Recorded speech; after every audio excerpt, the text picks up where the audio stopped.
Good evening, and thank you for joining us this evening. My name is Tom Mountain. I am the host of Conservative Corner.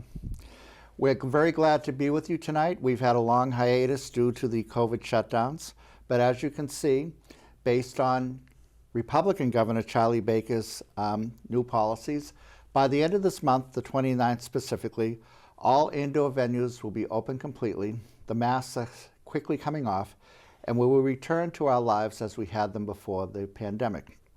I am currently the vice chair of the Massachusetts Republican Party. I am also the chairman of the Newton Republican City Committee, and also, which is very pertinent tonight, I am the vice chair and the founder of the Republican Jewish Committee of Massachusetts. And I say that the latter title in particular because based on the issue that we're dealing with tonight, and that is what is happening in Israel and what is happening in our community and our reaction towards what is going on in Israel and how our community has dealt with it, how our leaders, both Jewish and in the Jewish community, I should say, and also our political leaders have dealt with it, and where we're going to go from here. Now, many of you have seen recently or have become aware of the two very big rallies that we've had in Newton Center. The first one was very spontaneous. It was about a week and a half ago. 500 people showed up on short notice. It even surprised me, and I've become quite adept at handling and hosting rallies over the years, but nothing of this magnitude. Last week, 1,000 people showed up. It was covered extensively by the media. And it was a very good rally, and it was one of these rallies that you very rarely see in Newton, but it was all for Israel, in support of Israel, against the terrorist Hamas, which is trying to, and has been trying to annihilate it, and they're doing so with missiles shot in from Gaza and whatever terrorist way they can try to get at Israel. And for that reason, I've invited a very prominent citizen from our community in Newton, and that is Dr. Charles Jacobs, who is the founder of the American Anti-Slavery Group, founder of the David Project, and founder of Americans for Peace and Tolerance. And he has been listed over the years as one of the top 50 influential Jewish leaders in America. And we're very proud to have him here tonight. And he's going to give us his discourse on what is happening here through our community vis-a-vis Israel, and where do we go from here. Thank you, Dr. Jacobs. Thank you for that very nice introduction, Tom. The pleasure's all mine. So, Dr. Jacobs, one thing that has been really shocking to a lot of Americans has been the complete, not so much the vitriol, but really the surprise of the savagery of the attack on Israel with missiles from Gaza on the Jewish communities in Israel. And Israel has handled it so brilliantly from, by the way, the Patriot missiles that are manufactured here in Massachusetts by Raytheon, and they've managed to intercept most of them. But what we've seen in particular, aside from the prowess, shall we say, of the Israeli army, the Israeli Air Force and ground forces, is that the outpouring of support among the public, among the general public in the United States has been tremendously in favor of Israel. Very few, only the crazy radical left is really in support of the terrorist Hamas. And this cuts across religious lines, Jew, Gentile alike, that they're really in support of Israel. And in particular, we see this in Newton, which is how and why we saw those two great rallies that you and I both spoke at recently, and there'll be many more to come. So please, if you could continue on that line. Well, it's true. This was a terrible shock to Israel. Thousands of missiles fired against civilians, on purpose against civilians, fired from places that were in the midst of Arab civilian populations, so that if the Israelis were going to take out these batteries, it was very likely that civilians would be hurt, killed, wounded, which for Hamas is also a victory, because they use this, they weaponize these photographs, and the media is all on their side with this. As you say, the American public is on the Israel side, but the media and the campuses and the elite cultures and the left is all against Israel, even when this attack comes from Hamas, which is a branch of the Muslim Brotherhood. And even when people know, or should know, that the Hamas charter calls not only for the death of every Zionist in Israel, not only for the death of every Israeli, but it calls for the death of every Jew on the planet. Mm-hmm. And so anyone here who is rooting for Hamas is rooting for the genocide of the Jews.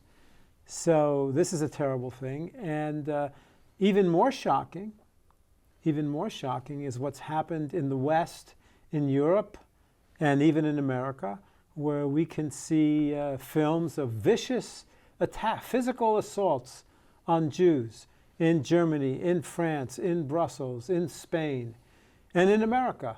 Just last week, Jews were spat upon in restaurants in Los Angeles by mobs of Palestinians.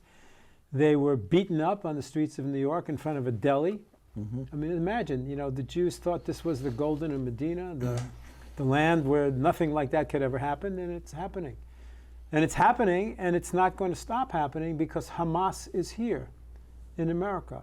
Like in Lod, like in Haifa, like in Jerusalem, there are Hamasniks here organizing attacks against Jews. And this is something that most Jews were not prepared to see.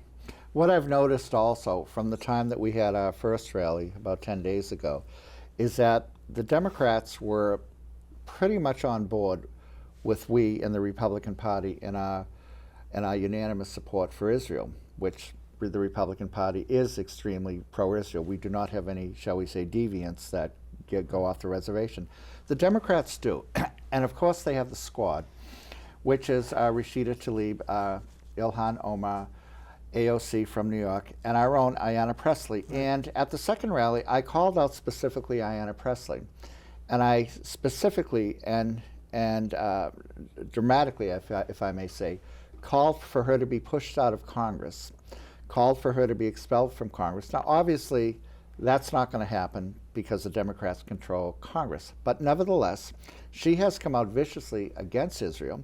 She has come out in favor of BDS, which is boycott, divestment, and sanctions against Israel, which is similar to what the Nazi Nuremberg laws did in the 30s. Right. And she has sided openly with Hamas. And again, this is a Massachusetts congresswoman who lives and who resides and runs the district adjoining the one here. Now, since we had our last rally, which was last Wednesday, Yep. the policy and positions of the Democrat Party have deteriorated to the point where they're becoming appeasers. Now, I'm not saying that Elizabeth Warren and the rest are pro-Hamas, but what I am saying is that they've joined the appeasing crowd in that blaming Israel, trying to give a moral equivalence to what's happening there, instead of just seeing the reality for which it is, which is the unprovoked attack by Hamas against Israel. They're saying, well, we have to see, they have the two-side moral equivalency, which there is no two sides. So this one side is the aggressor, one side is the defender. And Ed Markey, whom I really didn't, shall we say, condemn that much, and I should have, but his comments came afterwards, and he basically came out appeasing Hamas in the subsequent days, just a few days ago. And the other members of our congressional delegation have been pretty silent.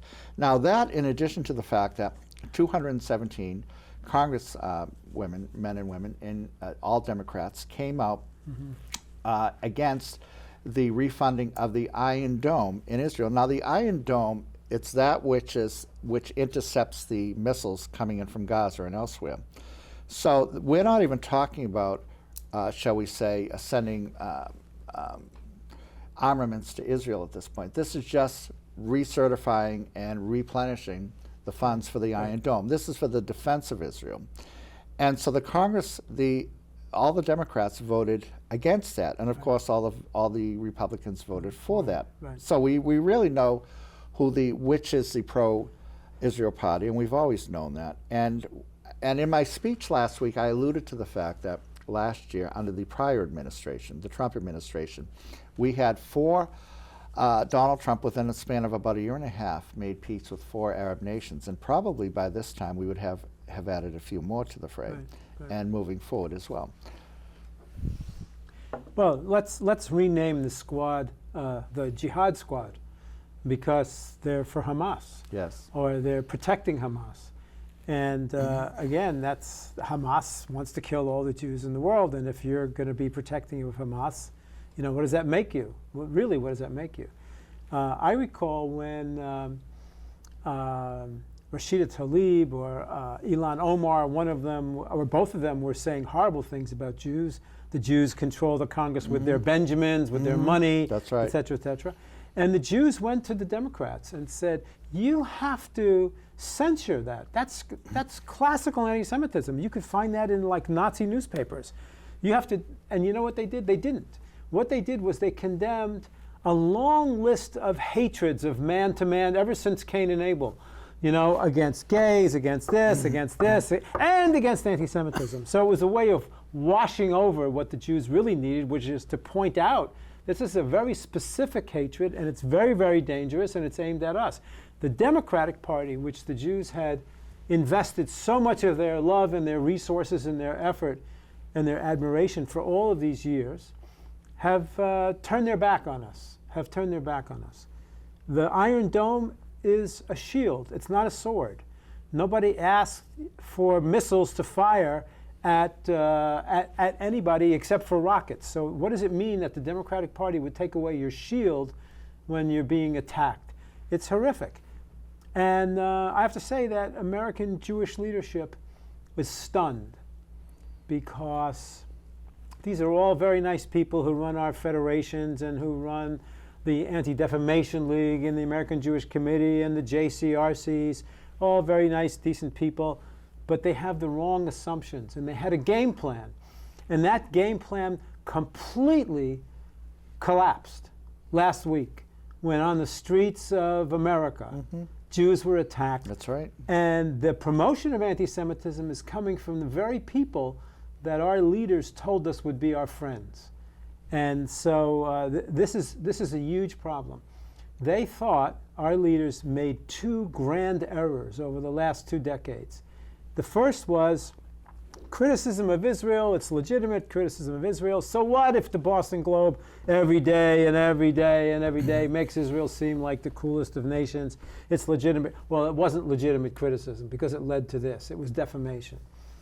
And then the other mistake was they didn't know that classic liberalism, which all of us are, all of us want equal opportunity for everybody regardless of race, color, creed, etc., would be defeated by woke progressivism, which made victims, made the world divided between victims and oppressors, and guess who are the oppressors?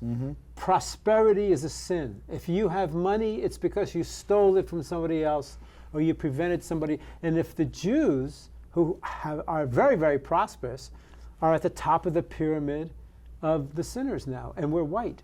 Well, Charles, also, as you can imagine, in Newton, and especially in the, shall we say, the established liberal Jewish community, there's been a lot of support for Black Lives Matter, the Black Lives Matter movement. And Black Lives Matter, just a week ago, came out with their own statement, with their own bona fide statement in support of Hamas, because they feel a kinship with the, quote, oppressed Palestinians of the world. So they're basically siding with the enemies of Israel and of Jews, and yet they have a lot of Jewish support within the community. So if this isn't an eye-opener to the liberal Jewish community, I don't know what is. I don't know what else could be. Okay, so you're right. You're right. It's a very important point. Right now is a momentous time for Jewish leadership, which led us down a dark alley, which told us that the feminists and all of the ethnic groups lining up on the left, and the blacks especially, they would be our natural friends because we supported them in all of their liberal Democratic Party agenda with all of this Jewish money and all of our effort and all of our love, and all of a sudden they're kicking us in the teeth. And if this doesn't wake up, well, it is waking them up, but it's very hard for them to change. Even when they see the facts right in their face, it's very hard for them to change. They bet their life and they bet our lives on this game plan that failed. It's very human not to want to say, it was me, I made a mistake. The other reason it's hard for them to change is they can't imagine what to do. I've spoken to them at the rallies, the leaders. What are you going to do about the left? Don't know. Well, if they don't know, then they should go learn to code. Well, they don't know, or rather they're ambivalent, because I think that they're still shocked. I think they have the deer in the headlights syndrome because of the fact that for many years, for generations really, I mean going back at least to the 60s, the American Jewish establishment has more or less championed the causes of the, quote, oppressed minorities. And but what they never realize is that the leadership of some of these groups are really super radical. Now, for example, I mentioned Black Lives Matter. That's a Marxist organization. And their manifesto basically says they're a Marxist organization. Let me tell you, the one national heroic figure today from the Jewish community, well, there's a few, but one of the main ones is Morton Klein, yes, head of the ZOA. Zionist Organization of America. Zionist Organization of America. The JCRC in Boston, which is dominated completely, Jewish Community Relations Council, yes, which is dominated completely by the left and the far left, yes, wanted to throw him out because Mort Klein said, wait, the leadership of the Black Lives Matter, I mean, nobody wants to live in a world where black lives don't matter. That's not what we're talking about. We're talking about the leadership of an organization that has enormous influence on black people and white liberals is Marxist and anti-Semitic. And they've said it. And because he said that, they tried to kick him out of the JCRC here in Boston. It's terrible. Well, what he said was true. I mean, again, you only have to go to read their manifesto to understand that. But what we're seeing really is the timidity and the complicity and the appeasement in the Democrat Party for Hamas. They are moving away from being pro-Israel. Even someone like Chuck Schumer, Nancy Pelosi, they're either quiet about it or they're, shall we say, very coy and even making statements contradictory to supporting Israel, like Ed Markey did. And by the way, Ed Markey, I don't know, does he just have the backbone of a jellyfish? I mean, is he giving in to the radical left, to the AOCs of his party? And by the way, he's not up for re-election for another 4 years. Yeah. And I cannot, in my wildest imagination, picture, for example, certainly John F. Kennedy, even Ted Kennedy wouldn't have done that. And going back over the years to the classic Democrats who were very supportive of Israel, Robert Kennedy in particular. Right. And yet, you have our senators who are either lukewarm in their support of Israel or making these snide, even nasty comments about Israel, or being basic appeasers of Israel. Now, the one who did come out in support of Israel was Jake Auchincloss. But how did he vote in terms of the Iron Dome reaffirmation that was put up last week? How did he vote? Well, every Democrat voted against it, so that means he did, right? And that's the problem. So, but this goes back to a problem that's very, very deep, and that is for the last 25 or 30 years, our elitist institutions have been hollowed out and taken over by the left. First it was the media, then it was the campuses. Yes. I mean, 25 years ago, my group went down to Columbia University and made a film about what was happening on the campuses to Jewish students, because the professoriate all was leftist, and they used their podia to preach and teach and propagandize against Israel, and the Jewish kids who defended Israel were mocked, humiliated, whatever. And we told the Jewish community 15 years ago, people can go Google Columbia Unbecoming, and they can see the film that we made. We knew it was happening. Jewish leaders didn't want to wake up. They didn't know what to do. They didn't want to fight the left. They didn't want to fight on the campuses, and as a result of that, we're now where we are. When I was a student Zionist leader at Brandeis in the early 80s, yes, you always had the radicals who were against you, but you never had college administrators who were against you, who were working for the other side. Now, that's the major difference today, a generation later. Yeah. Now, the pro-Israel college students, the real activists, are not only fighting with the radicals among the student body, but with radical professors and, what's worse, are radical administrators. So here's what's happened. If you can think of a force field, who are all the forces against us, right? So you have the professoriate. You have all of the collection of the victim classes and intersectionality. You have the Muslim groups that are radical that are on almost every campus in America, right? And you have the left-wing legal groups, the law groups who fight you legally in the courts. On the other side, you only have some brave individual Jewish students. And until very, very recently, the Jewish community power was the only thing it did was it taught the Jewish kids to make the case. It didn't want to press. You couldn't get the federations and the JCRCs to press college administrators to do the right thing. So the Jewish kids were left on campus almost abandoned. Of course we were going to lose. You know, one other thing that I'm seeing, Charles, in particular, and I am convinced that had Donald Trump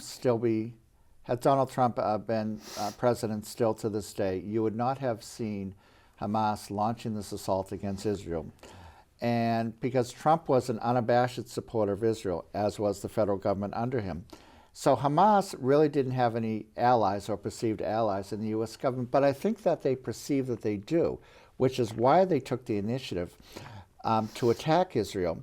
I think that also they thought that perhaps the Biden administration would come down against Israel, but the Biden administration has been at best lukewarm, again, very coy, not vociferously in support of Israel, as the Trump administration would have been. Don't forget that once Hamas and once the radical Muslim world knows that America wants back into the Iran deal, America is giving up on demanding that, ensuring that Iran will never have a nuclear weapon.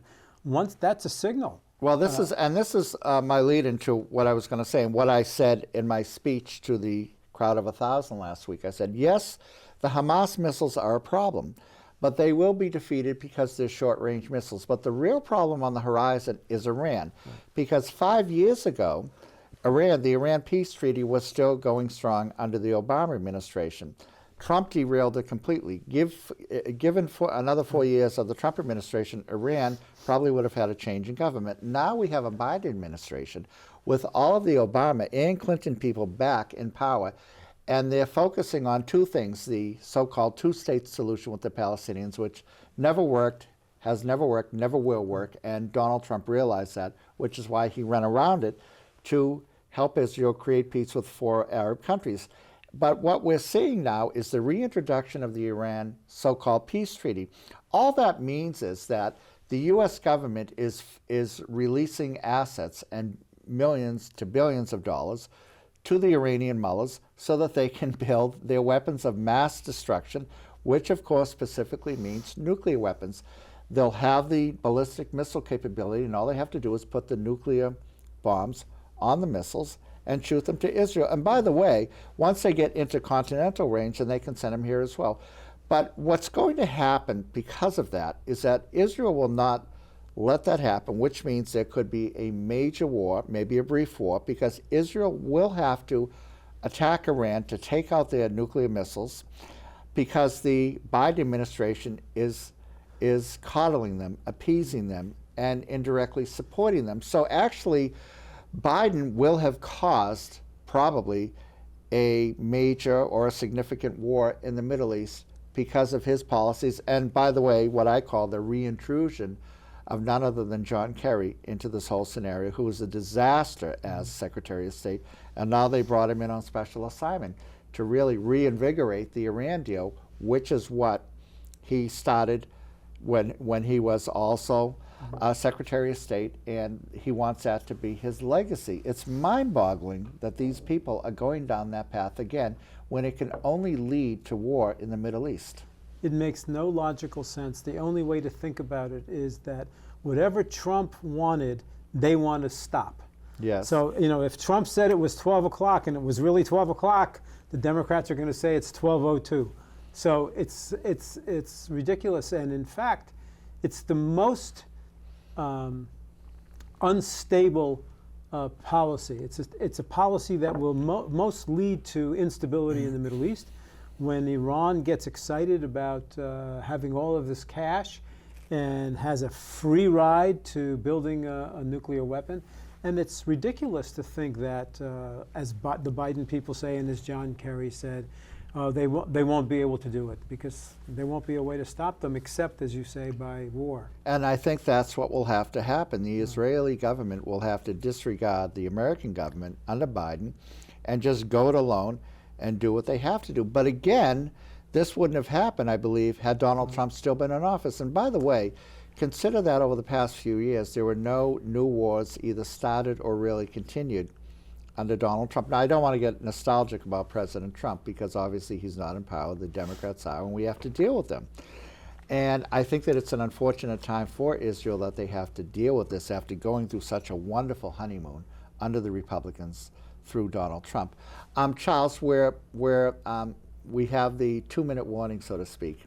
But if there's any parting message you'd like to leave or like to give our audience, please do so. Sure. I think, first of all, it's a very, very difficult time for the Jews. Jews are being physically attacked in cities across America. Jews are being chased out of Europe. The American Jewish community is just now beginning to feel the shock waves of what's happening. They need to learn to protect themselves. They need to gain strength, come together, rally for Israel, rally against anti-Semitism. We have no other choice because we must prevail here, and we will. Thank you, Charles. I'd like to mention Memorial Day is this coming weekend. As Americans, as Republicans, we are devoted to celebrating, to commemorating this holiday. We, in conjunction with the American Legion, put those wonderful flags up over the Mass Pike and Route 128. We're going to be decorating every veteran in Newton's grave with an American flag. We will have the ceremonies this weekend as well. And I'd also like to mention that a very prominent citizen, a very wonderful lady named Nikki Likely, who was the president of the Gold Star Mothers of Massachusetts, passed away suddenly on Friday. And she, of course, was the mother of Ricky Likely, who died at a very young age in Vietnam in 1970. We will be placing a wreath on the Ricky Likely Bridge over the Turnpike with his daughter, who was born, by the way, after he died. And it's a very sad situation. It's a very sad story.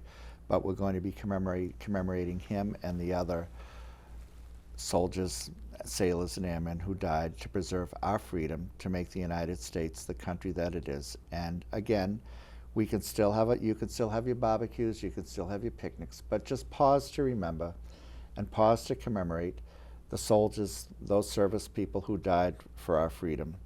And you can see the flags around town. You can go to Boston Common to see the flags. And just remember that we're here for them and their surviving families who are here in Newton, many of whom are the surviving siblings and children of Vietnam, of soldiers who died in Vietnam from Newton. So we thank you again for joining us. Until next time, until next month, thanks for joining us. Take care.